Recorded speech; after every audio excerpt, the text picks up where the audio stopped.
দেশে খাম্বা আছে, কারেন্ট নাই, চুলা আছে, গ্যাস নাই, পরিমনির জামাই নাই, নরেন্দ্র মোদীর বউ নাই, কর্মী আছে, আফা নাই, কাউ আছে, কাদের নাই, ট্রাক আছে, বালু নাই, খাইরুল দেওয়ানের জনপ্রিয়তা আছে, পদ নাই, মিরাজ আফ্রিদির হাত নাই, হিরো আলমের ভাত নাই, এডলফ খানের বিচি নাই, রোনালদোর বিশ্বকাপ নাই, আর্জেন্টিনার 4 স্টার নাই, ব্রাজিল সাপোর্টারদের শরম নাই, শেখ মুরসালিন খেপ খেলে, টুকাই মামুন জেলে, গাজী নজরুল ইসলাম বট, রিপন মিয়া খাইছে কট, পুরুষ মানুষের আসল শত্রু নুনু, বাংলাদেশে বিনোদনের শেষ নাই কোনো। অন্যদিকে কারেন্ট না থাকায় বাজারের চিপায় 15 বছরের কচি তরুণীর সাথে আন্দাগুন্দা বাইরাবাড়ি করার সময় এলাকাবাসীর হাতে রিপন মিয়া খাইলো কট, 5 লক্ষ টাকা জরিমানা দিল, হা হা, এটাই বাস্তব।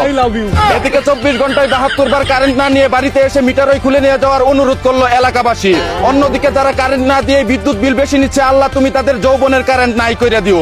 এদিকে সপ্তাহে 7 দিনের মধ্যে 2 দিন মানুষ কট খায়, 2 দিন টুকাই মামুন বউ পিটায়, 2 দিন দেশে আন্দোলন চলে, আর বাকি একদিন শুক্রবার সবাই ছুটিতে থাকে। অন্যদিকে 27 বছর বয়সে 27 বার বিয়ে করে 27 বারও ডিভোর্স দিয়ে সফল কাবিন ব্যবসায়ী হিসেবে গিনেস ওয়ার্ল্ড বুকে নাম লেখালেন তনামিকা নামের এক বুস্কি মাতারি। এদিকে নেত্রকোনায় স্বামী সন্তান রেখে 3 বছর ধরে পরকীয় লাঙ্গের সাথে লটর বটর করে সব বিলিয়ে দেওয়া এখন ভাতারের বাচ্চা আঙ্গে উঠে গেছে এক 12 লাঙ্গির। এখন সে কাম দেয়ার গান গায়, আমি একই করিলাম, সুখের আশায় লাং ধরিয়া ভাতার হারাইলাম। অন্যদিকে দুবাই থেকে চুরি করে আন্ডারওয়্যারের ভিতরে 1.5 কেজি সোনা নিয়ে আসার সময় চট্টগ্রাম বিমানবন্দরে আটক হলো তুষার নামের এক সুদানির ফুয়া। এদিকে কুষ্টিয়ার রোনালদোর বিয়েতে উপহার হিসেবে প্লাস্টিকের বিশ্বকাপ ট্রফি দিতে চায় কামরুল ইসলাম মেসি, কিন্তু দুঃখের বিষয় হলো তাকে দাওয়াতই দেয়নি রোনালদো।